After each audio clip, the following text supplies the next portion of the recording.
Today is April 13th, 2019, and you're listening to episode 1 of Man-Child and the Old Guy. He's a man-child, a bearded 20-something, and I'm the old guy, cynical Gen Xer. This is your intergenerational podcast where he discusses pop culture, faith, politics, and whatever he finds interesting, and I just complain. Broadcasting from the basement because that is where Mom lets us. Good morning and welcome. I am the man-child, the spokesperson, and the speaking head for all Generation Zoomers. Welcome to the glorious podcast show. Well, it's a great day outside. Wonderful weather. Well, it's better than yesterday. I mean, it was like 30 degrees in the middle of April. Yeah, that's true. I'm going to KC on Sunday evening. It'll be like 70 degrees. So yeah, because you're going to go see the girl child. Yes, I'm going to go see my girl child. That sounds weird coming out. It's not your girl child. My girlfriend. It is the girl child. All right, yes, my girlfriend. I'm going to go see my girlfriend. On Tuesday, it will be our 1-year dating anniversary. You've told me plenty of times not to say just anniversary because we're not married. Well, you're not engaged to be married. Right, but, it's still an anniversary. It's something. All right. So what do you got on the agenda today, man-child? On the agenda today, we got a whole bunch of dumb stuff. We got issues with California wanting to ban some plastic, which isn't new for them. We're going to talk about some possible weird new gun control measures, largest planes flying, and, well, let's see. What else? What was it that you had that was weird at Walmart? Oh, yeah. This is from Eau Claire, Wisconsin, and let me read a little bit of the story here. It's at a Walmart. The headline on the Fox News website is "Chaos at Walmart as woman performs karate. Son exposes himself. Dog steals food, police say." And so you got a picture of these two indigents. The mom says she's 46, but man, she looks like she could be 70. And the Eau Claire Police Department said on social media that the officers responded to a call that a woman, Lisa Smith, 46, and her dog, Bo, shoplifted items from the store. The woman's son, 26-year-old Benny Vaughn, was causing chaos in the store as well. Police learned that Smith came into the shop with Bo unleashed, with the dog immediately running off towards customers while the woman was pulling apart displays in the store and placing them in her cart. And after being told to leave the store, the woman began showing off her karate moves in the parking lot to fend off police officers. The dog tried to flee the crime scene unsuccessfully, and a box of Jiffy cornbread muffin mix was in his mouth. And after a brief fight with officers, Smith was released. As a last-ditch attempt, she tried to kick a window out of a police car.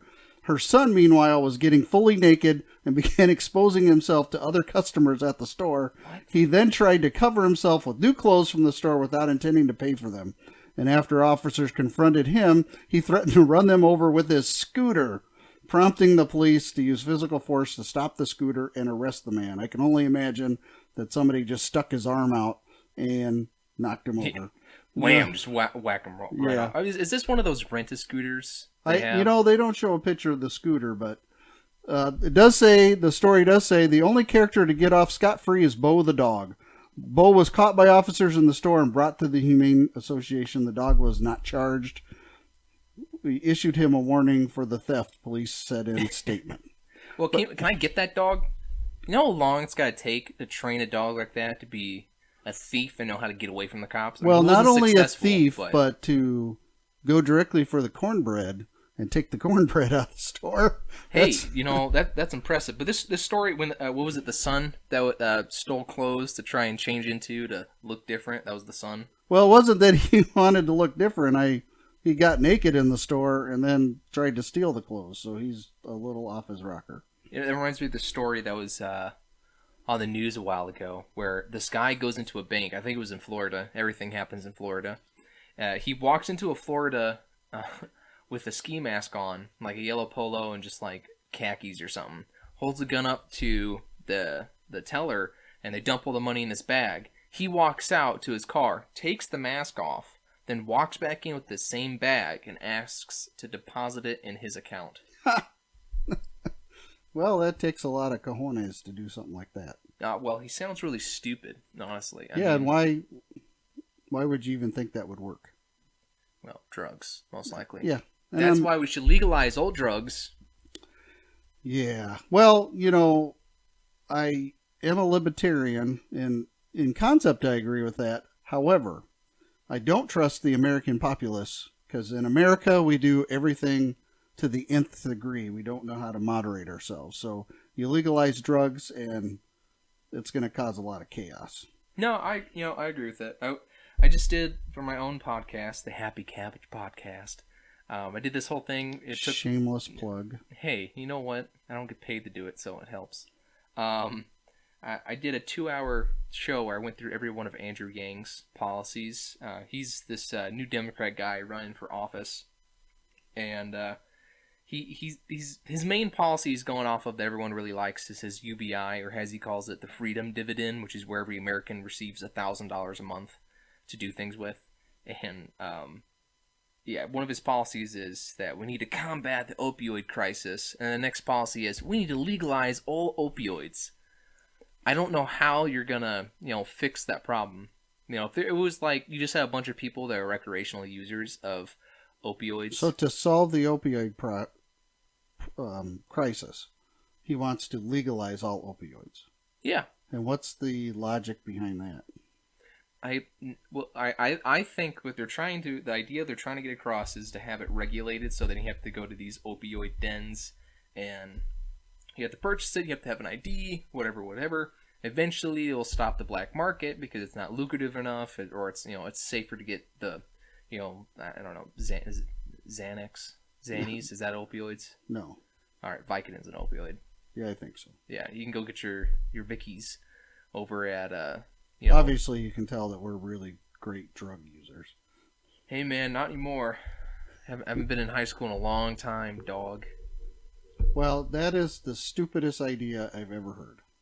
It hasn't worked out well in countries where they've tried to give out methadone and just had parks to give out drugs and let people get high if they want to. That's a very dumb idea, number one. And B, the concept of legalizing drugs is always a ploy by the government to tax something new. Yeah. And so those kind of taxes on recreational use kind of things, I think, is always a tax on the poorest of Americans because they can least afford it, just like the tax on alcohol and the tax on cigarettes. So, yeah. When I was living in Canada, they had needle parks.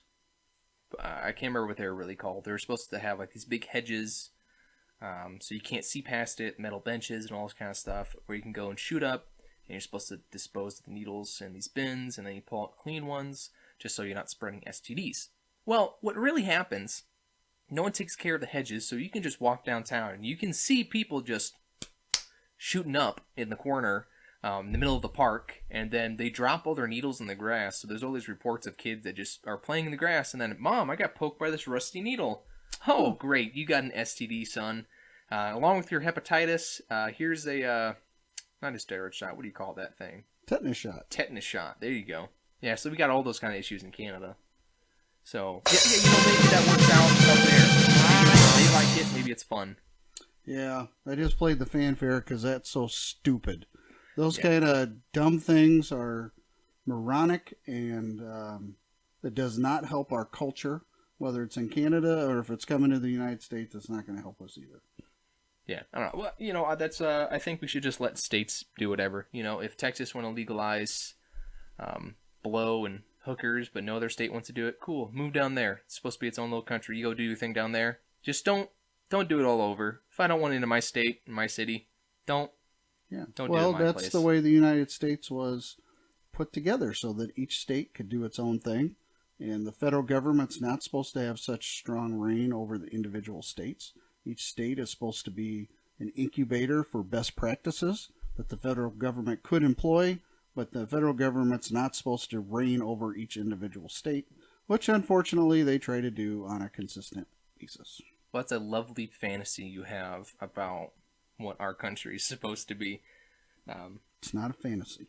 Well, it's definitely not reality. Not anymore. However, more and more people want to give power to the federal government, which is not where all the power should be. Power should be at the states. Yep, I agree with that. But it's like the Democrat-Republican thing where it's two sides of the same coin. in a sense. It doesn't really matter which party you agree with at the end, but everyone just wants bigger government. Which is why I disaffiliated from the Republican Party some time ago, because they had control of the House and the Senate and did absolutely nothing, and the national debt continues to rise. When I looked at it this morning, which I often do, at least once or twice a week, we are at $24 trillion, $181,000 per taxpayer we owe right now in the national debt. I don't have $181,000. I don't know if you do. Not even close. Not even close. So, anyway, I don't know where all this money is going to come from, but we're making sure that we're mortgaging our great-grandchildren right now. So yeah, and we're going to get another tenfold what we have in debt now if Andrew Yang was president. I don't know. Trump's running up some pretty big deficits right now. Yep. In fact, this year, the federal deficit is 15% more than it was last year. And you would think a businessman would say, hey, let's stop all this. It's a bad idea. Let's not do that. This is a huge no-no. Well, the federal employee roster continues to expand. They keep hiring more and more people. He's supposed to be cutting back on government, which is something I didn't trust him to do from the beginning, which is another reason I did not vote for the guy. Well, I voted for him. Yeah, and how's that working out for you? Well, I had someone draw some private parts on my old Chevy Tahoe, and I had some magnet bumper stickers that people cut up and threw around the car, and I got bullied in high school because I voted for Trump. But in the end, I was victorious because he won, and yeah. So, it's worked out all right. I have no social life. I have no friends. My one and only friend is my girlfriend, and I'm currently unemployed, so... Yes. But hey, you voted for Trump. Yeah, life's going great, guys. It's going really good. I'm feeling great right now. It was better than voting for the criminal. Well, I mean, aren't they all really criminals in the end? Well, once you become a politician, doesn't seem like life sheds blessings on you, except in your financial bank account. So every politician that I know of that has been in office for more than a couple seasons ends up being a millionaire, even the great and wonderful Bernie Sanders. Well, he's got like 4 lake houses, doesn't he? And his wife just avoided like some... He doesn't have 4 lake houses, but he does own 3 houses. I believe one of them is on a lake. Close enough for me. I mean, I don't even have a lake house. True, but you are $181,000 in debt to the federal government. Great, and I haven't even had student loans. That's right. Yeah. Well, okay, so I know we talked about this earlier, but do you think someone that makes $275,000 a year qualifies them for being very rich? It does according to the federal government standards, but in practicality, absolutely not. Yeah. I mean, I think if you're living in like some little town outside of Omaha, Nebraska, I think, yeah, that's a very large amount of money to be making every year. Now, if you're living in the dead end of Chicago, not so much. Well, it's still the average family of 4 in Chicago makes like somewhere around $61,000 or $62,000. Yeah. But hey, out of 50 states and the Washington District of Columbia, Washington D.C., Illinois is 51st in tax burden. I saw you posted that on Facebook. What is it, including Puerto Rico or something? No, it includes Washington, D.C., the District of Columbia. So, as far as the best tax state to the worst, Illinois is 51st. I saw that California was one of the best. One of the best ones. I saw that. That's what it put on there. Well, I was looking at a little dubious. I had Nebraska pretty low. Well, 47. But you also have to remember that they were doing it statistically compared to the tax burden compared to the population or per capita. So you look at, which makes Illinois even look worse because there's only 12 million people in Illinois and like 6 million of them live in Chicago metro area. But you go from there to Nebraska, where I don't even think Nebraska is top 2 million people yet. The Omaha metro area has about 1 million people, 1.2 million, I think, in the statistical area. So the tax burden for Nebraska of this huge state, which is at least half the size of California, if not 2/3 the size of California, square miles wise, is the entire tax burden of that state is placed on 1.8 million people. In California, you have something like 20 some million people, and so you have a high tax burden, but it's spread out among a lot more people. Therefore, they rank higher because they have so many people. But that doesn't mean that it's a low tax state, because you have to look at the way they gathered the statistics. And in this case, because they're comparing it to the population, it doesn't quite work out as well.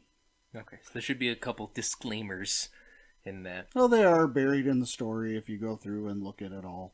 And you actually go back to the source. Of course, if you look at the story as it's repeated in like the Huffington Post or some other websites, they don't dig down to the bottom, and they only say, see, Florida's not the top, Texas isn't either, California's not so bad, Illinois is still really bad. But if you go to the original story, which comes through Yahoo Finance and a couple other individuals who added to the story, that you see that this really isn't the case. All that being said, it's still very expensive to live in a large state with a small populace. Yeah. It's a little more fun sometimes. It's because, you look out in the panhandle of Nebraska, and there's a whole lot of roads out there. Not a lot of people, but the roads still have to be fixed. Even whether or not the cows are driving on them, I don't know. But you'll see like states like Montana and Wyoming aren't as high tax as Nebraska, but they also don't have a large city incorporated in them. And Omaha's, for the Midwest, Omaha's a pretty large city. It's obviously not Chicago, but... Well, the Omaha metro area, I looked it up, is 1.3 million currently. Yeah. And for those listening are going to get, well, if Omaha City only has 975,345 people living in it, there's a reason we always count the Omaha metro areas, because a lot of the places around us use the Omaha City's resources. Our cops, our fire department, some of our power districts. Most of the stuff we use, they pull away from the Omaha City themselves. They do have their own resources, but a lot of them use like the Omaha Police Department. Yes.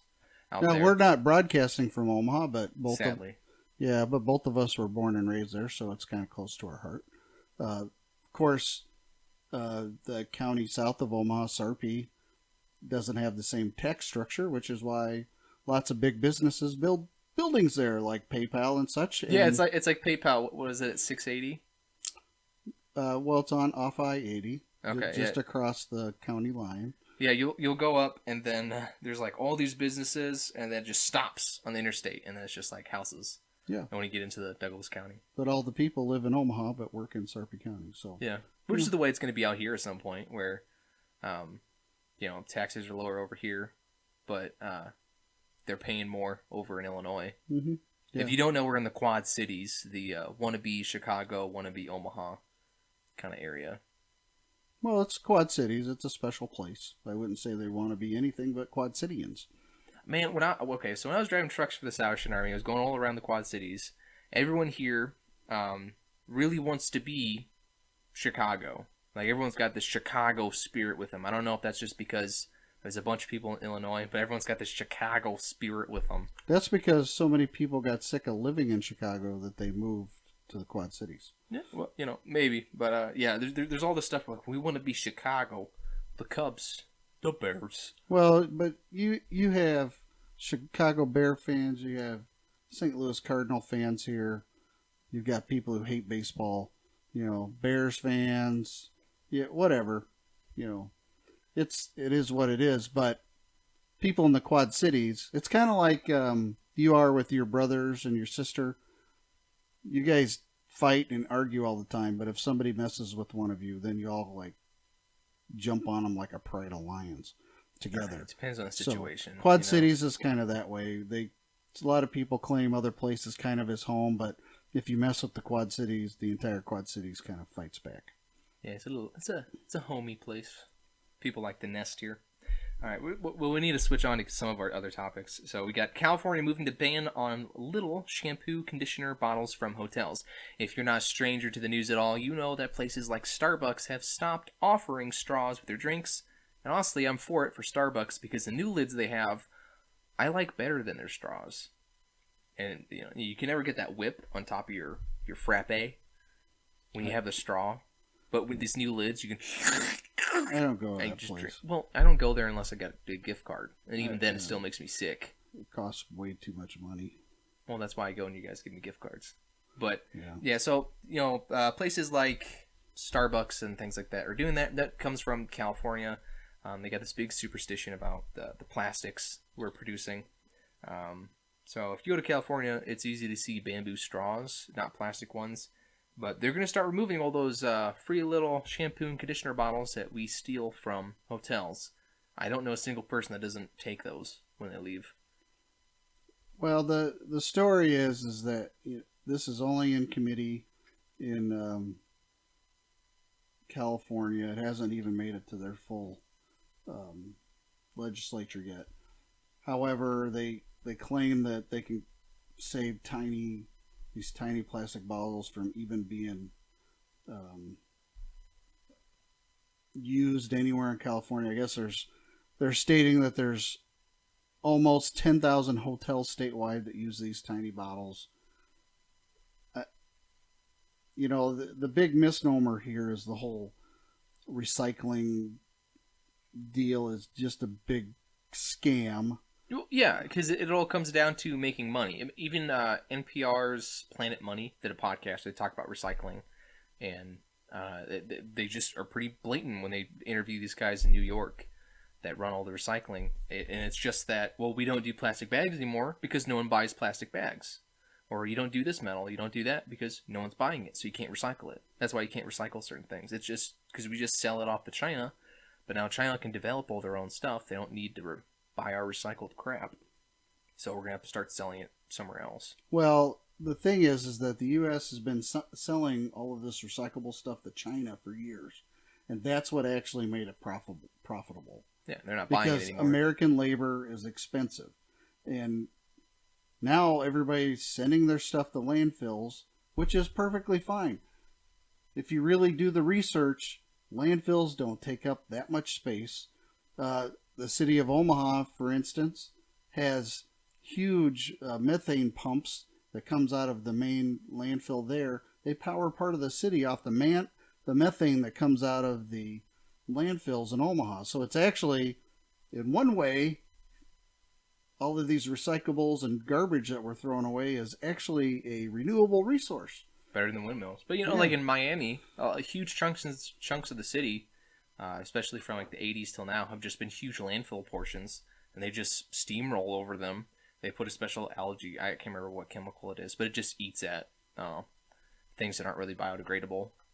Yeah, then they just plant grass on top of it. Yeah, in some places they put a concrete cap on top of stuff and then put 20, 30 feet of dirt on top of the landfill and then make it into usable land. A lot of neighborhoods are built on top of landfills and they don't even know that. Yeah, you have a beautiful hill that wasn't there, made by God. Yeah, made by man. Yeah, so it's not that big a deal, but in California this is one of those laws that's virtue signaling. They want to show to everybody that we're doing something. Yeah. And it's really nothing. Well, it's just like those morons you see walk around with the Patagonia or North Face stuff, thinking that, well, I bought this, so this makes me green and better for the environment. No, the reality is, if you want to help the environment, stop buying crap. The more stuff you buy, the more companies produce, meaning the more trash you're going to throw out.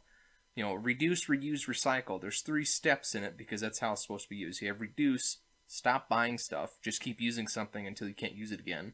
And then when you can't use it, reduce, reuse. There you go. Almost forgot. Reuse it. So that's where the hand-me-down comes from. You came through the modern-day educational system and you can't remember this? No, I didn't pay attention. I was too busy in high school doing stupid stuff. Yeah, so then you have reuse, which is where the hand-me-downs. I have my brother Donald's old calculator, what he used like in the early 2000s. I still have that calculator, the old Casio.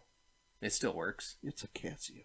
Yeah, the first ever electronic calculator was made by them. But you reuse that until it doesn't work anymore, and then you recycle it. The things you can't recycle, throw in the trash. But people's idea is, well, I got a plastic bottle, I'm just gonna recycle it.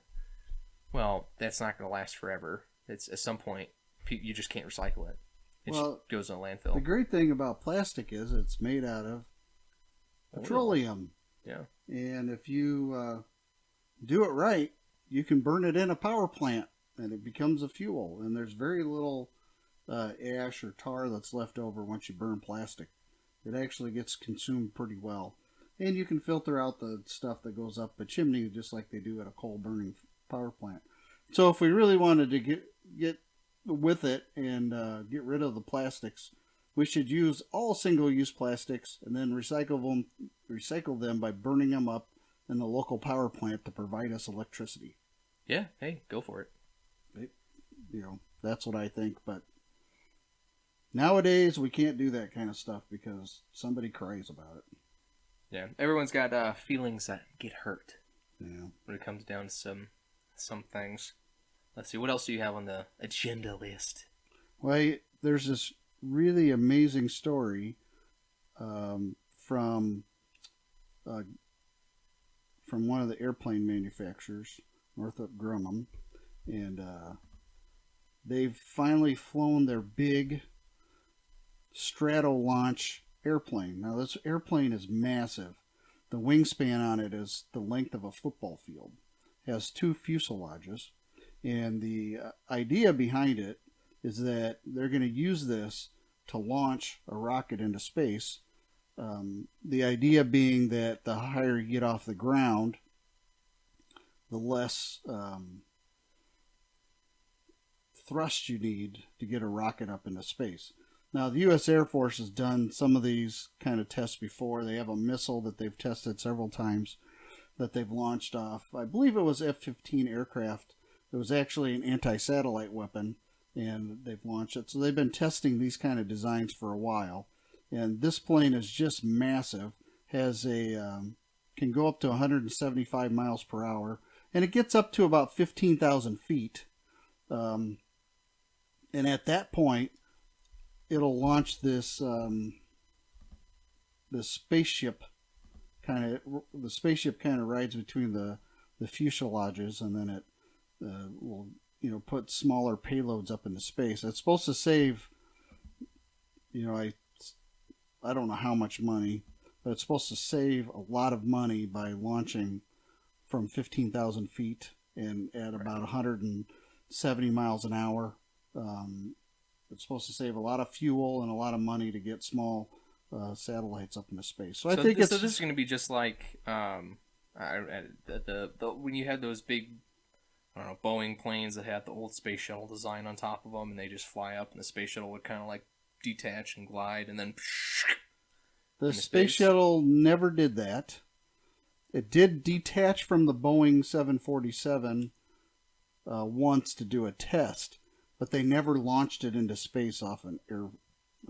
Dude, when I was in elementary school, in Miss Molinex's 4th grade class, 2 things I remember always seeing on the smart boards were Obama's inauguration and then the space shuttle stuff. We'd always watch these videos and pictures and stuff with the shuttle on the back of the Boeing 747.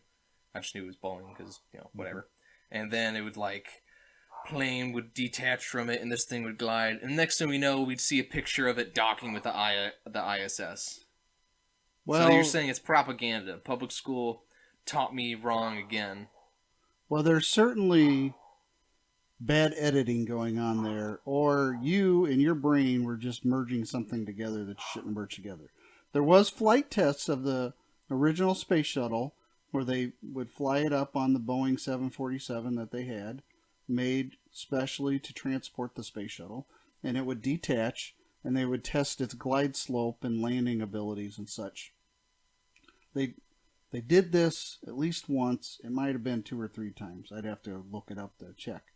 The rest of the time, when it's docking with the International Space Station, is because it was launched on the back of a rocket. The 2 rocket motors and the big fuel tank that excuse me, we're accustomed to seeing. So that's how it got into space. Okay, but the general concept for what I was saying, that's what this is supposed to do, is the shuttle or whatever thing we're going to have in the next decade for launching into space will be strapped to it, get up to a certain altitude, detaches, and that thing just bada bing, bada boom, it's in the stratosphere. Supposed to get up to 35,000 feet. I guess this test flight was 15,000. But the plane itself is supposed to get up to 35,000 feet, which is approximately 7 miles in the air. And then it'll drop this missile from in between the two fuselages. And then the missile, it's a Pegasus XL rocket, is what this missile is being called. Again, made by Northrop Grumman. It'll drop from the fuselage. The rocket motors will engage, and then it'll go up into space and put small satellites into space. I'm not sure how big of satellites this will be able to do, but one would assume it'd probably be a couple 100 pounds or so. What was the flying altitude for the SR-71? Well, unclassified, it was 90,000 plus feet. Okay, so about twice that of what this thing's supposed to be gliding at. Well, twice, more like 3 times. Oh, yeah. Well, it's 3. 33 is the magic number. You never were very good at math. No, but I am getting a degree in business and accounting, and right now I'm in a stats class that I'm almost failing. So D's get degrees. Yeah, unless that D turns to an F, then it's get to repeat that. Yeah. So I should just switch to psychology at this point. No. Come on. I mean, if I go into seminary, I'll get a bachelor's when I walk out. It won't matter. I'm good with people. I got people skills. You're at least good what with Mom's tells me. You're good with something. Yeah. I don't get this. I mean, I'm assuming this is our tax dollars paying for this, right? Well, NASA is funding part of this, but which is basically funded by the government. NASA's entirely funded by the government. Right. But all of the things that the moon landing didn't happen. Whatever. Bush did it. All the things that you enjoy in life, from your computer to your cell phone to Velcro, came out of the space program. So it's one area the federal government investing in. I don't mind. So and the other part of this is that NASA is funding lots of things like SpaceX and everything Elon Musk is doing and such. And as they're funding all of this stuff, they're using individual entrepreneurs and to come up with better things. Like NASA for a long time, because the government's the only entity that had enough money to build the Saturn V rocket, was doing that. But the reality is that the private sector has a lot more brain power and is a lot more efficient, and they're actually making really good strides in space travel that NASA never could develop on its own. So this is really a good partnership between government and private industry. So I don't mind our tax dollars going to this, because at some point in time, I'm going to get some new gadget I can pick off a shell at Best Buy because of it. A shell? A shelf. You said shell. Did I say shell? Well, I meant to say shelf. But you never know. Best Buy could be coming up with shells that we're picking stuff up out of. Yeah, I would know. I guess. I don't know. I will. I don't know. I'm going to be working there at some point, I think. So. Yeah, you never know. Could be a good thing. But, okay, well, let's see. We got anything else? Yeah, I found this really interesting story of, it's in the New York Post and some other things I've seen on YouTube videos, where they're dropping these dead alligator carcasses into the deep part of the sea. And there's these big, giant deep sea insects that are all pink. They look like the little roly-polies that you see when you pull a rock off of something. But they come out of nowhere and within 24 hours start eating these alligator carcasses. So it's really kind of interesting. And they're all pink because they're in the deep part of the Gulf of Mexico. They're all about football size. They call them flesh-eating isopods, and they're big crustaceans. But they eat these alligators up relatively quickly. And they really like the muscle, I guess, of an alligator. I've never had alligator, so I don't know what it tastes like. It tastes like snake. No, I thought it would taste like chicken. They taste like chicken.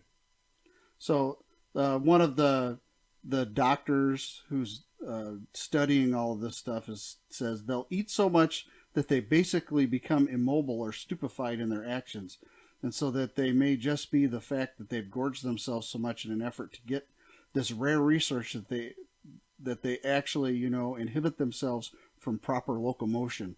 So they eat so much binge eating. Yeah.